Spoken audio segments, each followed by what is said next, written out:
Kryetari i Partisë Demokratike Sali Berisha artikuloi akuzat forta ndaj qeverisë për tenderat në agjencinë kombëtare të shoqërisë së informacionit. Në një konferencë me gazetarët, Berisha deklaroi se Akshi është në varësi të kryeministrit e sipas tij, tenderat janë fituar nga personat lidhur me shefin e qeverisë Edi Rama.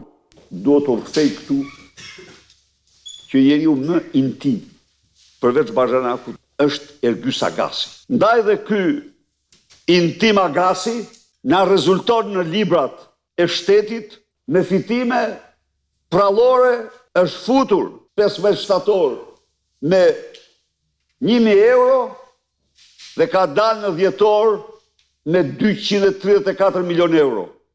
Nga ana tjetër, Berisha akuzoi kryeministrin se po bllokon procesin e heqjes së imunitetit për numrin 2 të qeverisë Belinda Balluku. Ai del haptas kundër heqjes së imuniteteve dhe arrestimit të kriminalëve, të kryetarëve të organizatave kriminale. Lubi Balluku është me të gjithë të dhënat e veta kryetare e një organizate të strukturuar kriminale.